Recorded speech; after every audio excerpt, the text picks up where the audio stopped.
Saudara, pagi ini ataupun hari ini umat Kristiani memperingati bangkitnya Yesus Kristus atau biasa disebut dengan Hari Paskah. Pemahaman dimensi kebangkitan Yesus Kristus penting bagi kehidupan berbangsa dan bernegara yang saat ini terkait pasca pemilu legislatif. Hal ini akan kami perbincangkan dengan Pendeta Steven Einstein, Purek Akademis Grafi Internasional Theological Seminari yang telah hadir di Studio 9 TVRI Jakarta. Selamat pagi, Pendeta. Selamat pagi, Bu Wulan. Terima kasih Anda telah hadir di studio kami ya. Pak Pendeta, apa makna kebangkitan Yesus Kristus bagi umat Kristiani? Iya, ini pertanyaan yang baik sekali. Kalau kita baca Alkitab, penuh sekali dengan kebangkitan Yesus Kristus. Rasul-rasul pada abad pertama juga banyak sekali berbicara mengenai kebangkitan, dan itu berarti kebangkitan Kristus merupakan inti atau sentral dari kekristenan. Bisa dikatakan kalau Yesus Kristus tidak bangkit, maka tidak ada yang namanya Kristen hari ini. Nah, mengapa kebangkitan Kristus begitu penting dan apa maknanya? Yang pertama, ada beberapa makna sebenarnya. Yang pertama, kebangkitan Kristus membuktikan siapa Dia. Jadi kebangkitan Kristus membuktikan bahwa Yesus benarlah orang yang Dia klaim. Karena sebelum Dia mati pun, Kristus pernah berkata, setelah 3 hari aku akan bangkit. Dan dengan demikian Dia membuktikan bahwa Dia benarlah siapa yang Dia klaim. Dan siapakah Dia? Ini adalah suatu pertanyaan yang patut dijawab oleh setiap orang.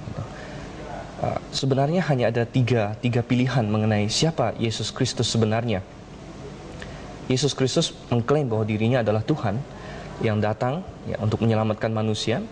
Dan kalau Dia bangkit, benar-benar bangkit daripada kematian, maka hanya ada 3 kemungkinan ya. Kemungkinan pertama, kalau Yesus mengklaim dirinya adalah Tuhan, nomor 1 Dia orang gila gitu. Kalau hari ini ada orang yang mengklaim dirinya Tuhan, mungkin kita bilang, wah ini perlu dibawa ke psikiatri gitu. Kemungkinan kedua dia adalah pembohong ya. Dan kemungkinan ketiga adalah dia benar-benar Tuhan. Sebenarnya tidak ada kemungkinan keempat ya. Kita tidak bisa berkata bahwa Yesus hanyalah seorang yang baik ya, atau Yesus hanyalah seorang guru yang baik, karena guru yang baik tidak mungkin mengklaim dirinya Tuhan kalau dia bukan benar-benar Tuhan. Bayangkan kalau ada guru di sekolah tiba-tiba bilang dia Tuhan, ya mungkin dia pasti bukan guru yang baik lagi. Oleh karena itu kebangkitan Yesus membuat kita bertanya, siapa Dia sebenarnya? Apakah Dia pembohong? Kalau Dia pembohong, bagaimana Dia bisa bangkit dari mati? Yeah. Apakah Dia orang gila? Ya. Kalau Dia orang gila, bagaimana mungkin orang bisa mengikut Dia? Bagaimana Dia bisa bangkit dari mati? Oleh karena itu, karena Dia bangkit dari mati, maka kita percaya dan saya percaya dan orang-orang bisa percaya bahwa Dia benar-benar adalah Tuhan. Nah, mungkin pertanyaan mendasar lain adalah, mungkin ada yang bertanya, kalau begitu dari mana Anda yakin Dia bangkit? Gitu. Pernah mungkin Ibu Wulan pertanyaan begitu. Dari mana keyakinan itu muncul begitu ya? Nah, ini pertanyaan yang baik sekali. Mungkin kalau kita tanya orang-orang hari ini, mungkin Ibu Wulan percaya tidak dulu ada yang namanya Alexander Agung? Percaya ya? Percaya ada yang namanya Genghis Khan. Nah, kenapa bisa percaya begitu? Tentu karena ada catatan tentang mereka. Ya, ada catatan tentang mereka, ada saksi mata tentang mereka. Padahal Yesus ini juga ada catatan ya tentunya ya, ya Pak ya. Dan catatan saksi mata tentang Yesus jauh lebih banyak daripada tokoh-tokoh historis lainnya. Ya, dimana kalau tentang tokoh-tokoh historis yang sekuler, kita paling mendapatkan beberapa manuskrip. Tentang Yesus kita mendapatkan ribuan catatan tentang Dia. Ribuan, dan saksi mata di pengadilan kita hari ini, kalau ada 2 orang saksi, maka segala perkara menjadi jelas. Sedangkan sekitar 30 tahun setelah kematian dan kebangkitan Yesus, ada 500 orang yang masih hidup yang menyaksikan Dia bangkit kembali. Iya, iya. Gitu. Iya, Pendeta, berkaitan dengan kehidupan ataupun makna berbangsa dan bernegara untuk saat ini, bagaimana umat Kristiani memaknainya dalam berbangsa dan bernegara untuk saat ini? Iya, saya rasa ini pas sekali, kita baru saja selesai pemilu gitu, dan kita memilih pemimpin bangsa. Seperti yang banyak kita ketahui juga bahwa sebenarnya yang dibutuhkan Indonesia ini bukan lagi pemimpin yang pintar, yang hebat. Kita sudah memiliki orang-orang seperti itu, tapi yang dibutuhkan adalah integritas, moral, tanggung jawab kepada rakyat. Dan saya rasa ini semua adalah sesuatu yang keluar dari hati. Oleh karena itu tidak bisa kita bikin aturan dari luar, harus ada perubahan dari dalam hati. Nah, inilah yang dimungkinkan oleh Yesus Kristus. Ketika dia bangkit daripada kematian, dia membawa keselamatan yang bisa mengubah manusia. Dia pernah berkata, akulah kebangkitan dan hidup, barang siapa percaya kepadaku, ia akan hidup walaupun ia sudah mati. Itu berarti dia bisa menang dari maut, dia bisa menang dari dosa. Manusia yang berusaha dengan dirinya sendiri untuk melawan dosa, berusaha dengan dirinya sendiri untuk keluar daripada dosa, untuk menghindari upah dosa, tidak akan mungkin bisa dengan kekuatannya sendiri. Dia harus diselamatkan oleh Yesus Kristus. Dia harus percaya siapa itu Yesus, dan berbicara mengenai kebangkitan, kita harus berbicara mengenai kematian. Kenapa dia bisa bangkit? Tentu karena dia mati, 3 hari sebelumnya. Kenapa dia mati? Dia mati dan banyak orang mengejek. Dia bilang, kalau engkau benar Mesias Tuhan, turun dari salib. Mereka nggak bisa mengerti kenapa namanya Tuhan, Mesias bisa disalib. Tetapi mereka tidak tahu. Mereka bilang, kalau engkau Mesias, turun dari salib, selamatkan dirimu, selamatkan kami. Mereka tidak tahu bahwa dia berada di atas salib itu justru untuk menyelamatkan mereka. Kalau dia turun, dia tidak bisa menyelamatkan mereka. Karena di atas salib itulah dia menanggung dosa seisi dunia. Dan buktinya bahwa dia benar-benar Tuhan adalah ternyata dia menang. Dia tidak mati terus. Kalau dia mati terus, ya sudah tamat. Tapi dia menang, dan kemudian dia dengan kemenangan itu, setiap orang yang percaya kepadanya dijadikan ciptaan baru. Dan dengan itu ada kekuatan dari dalam untuk merubah diri. Dan bangsa ini juga merupakan kumpulan dari individu-individu. Dan kalau individu-individu ini bisa berubah dari dalam, maka bangsa ini juga akan bangkit. Ya, apa yang harus dilakukan oleh umat Kristiani? Kemarin kita baru saja melakukan pemilu legislatif, dan tentunya kita akan melakukan pemilu ataupun pemilihan presiden mendatang, ya. Benar. Pak Pendeta. Ya, saya rasa kalau dalam hal ini umat Kristiani tentu harus berperan aktif. Artinya kita memikirkan kebaikan bangsa ini, ya, dan kita membuat suatu pilihan yang tepat, yang sesuai dengan akal sehat. Ya. Seperti juga kita memikirkan segala sesuatu dengan akal sehat, ya, misalnya tentang kebangkitan Kristus.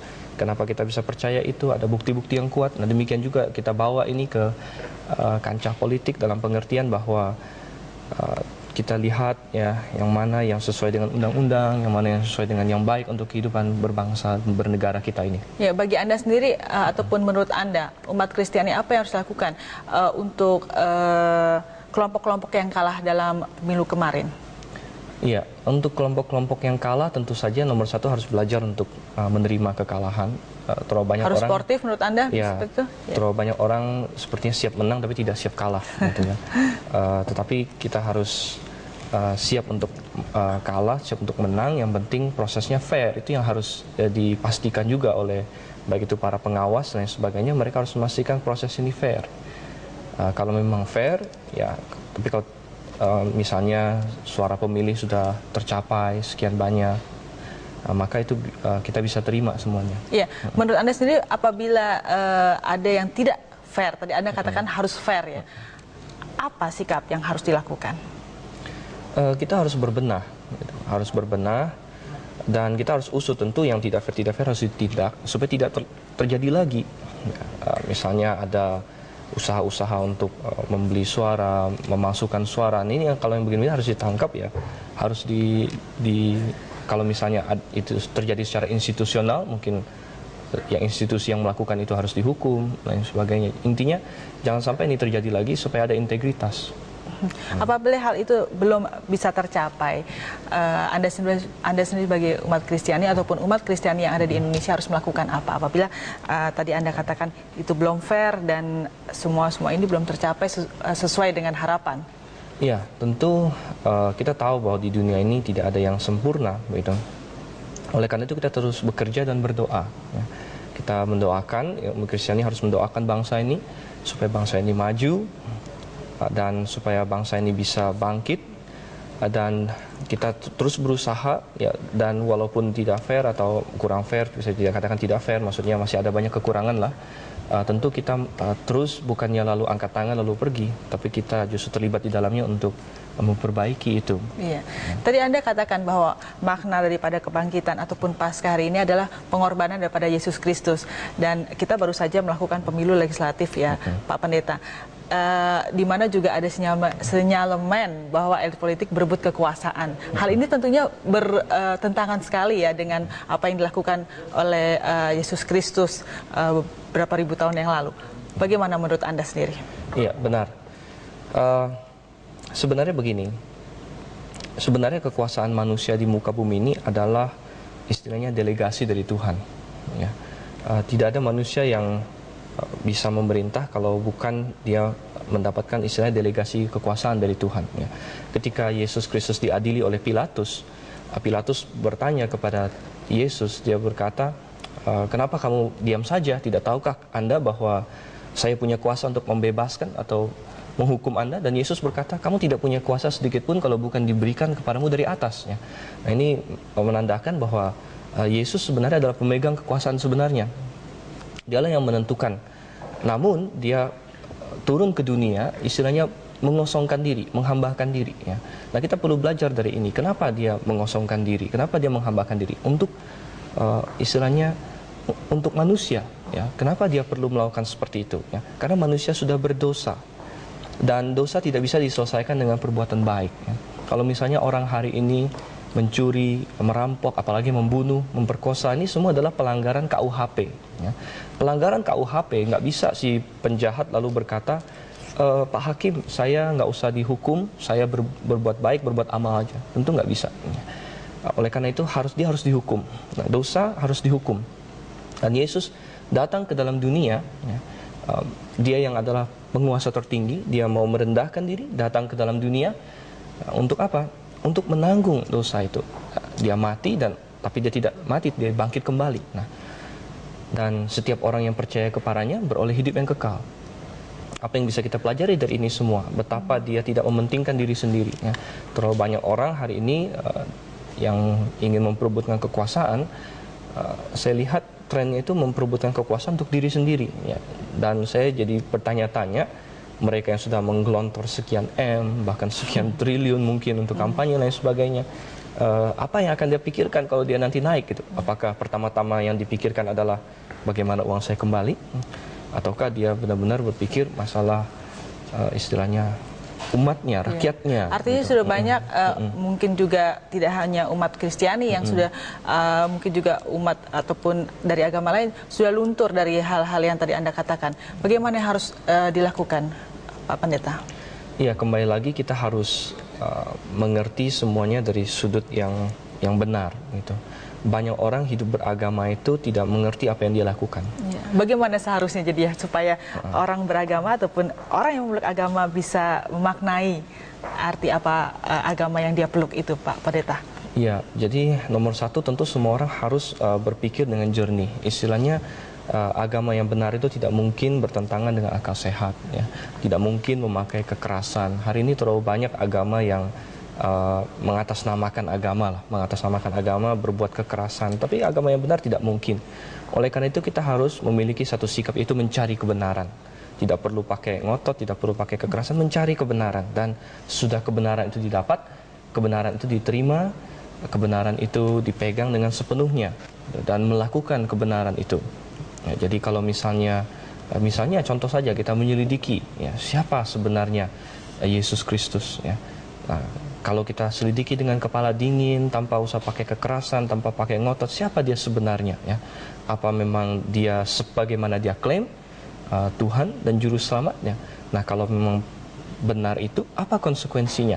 Hidup beragama itu bukan hanya teori, tapi apa konsekuensinya? Apa yang harus saya lakukan? Oh, kalau dia memang Tuhan dan Juru Selamat, maka saya harus tunduk dan percaya kepadanya. Dan kemudian ada firman-Nya, dan ini dilakukan.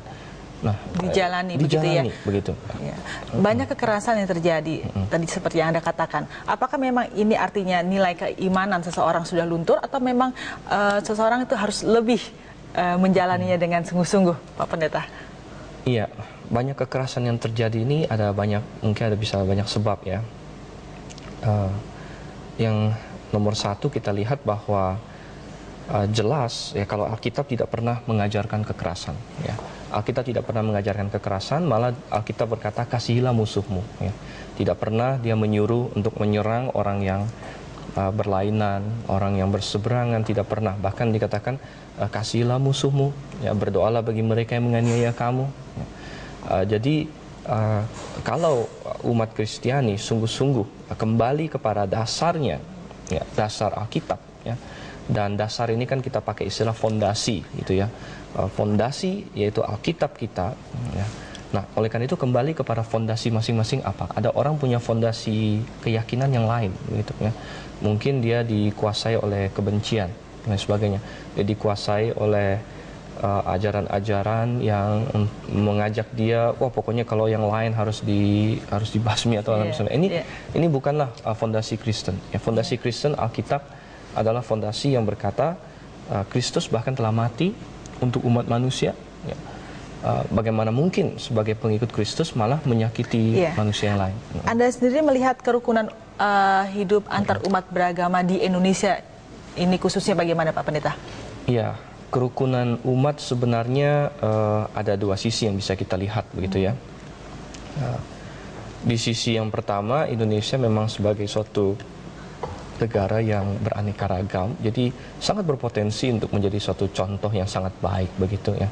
Tapi sayangnya di berbagai tempat masih kurang. Saya lihat di sini ada sebenarnya peran pemerintah harus sebagai suatu penengah. Penengah artinya begini, Undang-undang dasar kita menjamin kebebasan tiap-tiap orang untuk berkumpul, untuk melakukan apa? Berkumpul jangankan untuk beribadah, berkumpul untuk istilahnya acara-acara biasa saja ada jaminan kebebasan itu. Kita kan bukan di negara komunis, kita bukan di negara di mana tiap orang dikontrol seperti robot. Kita negara bebas. Nah, kalau misalnya untuk hal-hal biasa, untuk nyanyi-nyanyi, karaoke, untuk apa, orang bebas di rumahnya. Kenapa untuk beribadah justru istilahnya banyak sekali ditentang, dikekang. Singkat saja Pak Pendeta, pesan Anda dalam peringatan Paskah ini apa? Iya, pesan untuk orang-orang yang merayakan kebangkitan Yesus sebenarnya ya, orang-orang yang adalah pesan saya, ingatlah terus bahwa Yesus Kristus telah bangkit dan dia telah menang, dan itu memiliki suatu arti ya. Kalau Anda belum tahu siapa dia, Anda perlu mencari tahu siapa dia, dan kalau Anda sudah percaya kepadanya, maka ada pengharapan karena dia bangkit, maka suatu hari pun kita akan bangkit. Baik, terima kasih Pak Pendeta Stephen atas bincang-bincangnya dan kehadiran di studio kami pagi ini. Terima kasih kembali. Dan saudara, demikian tadi perbincangan kami dengan Pendeta Stephen Einstein.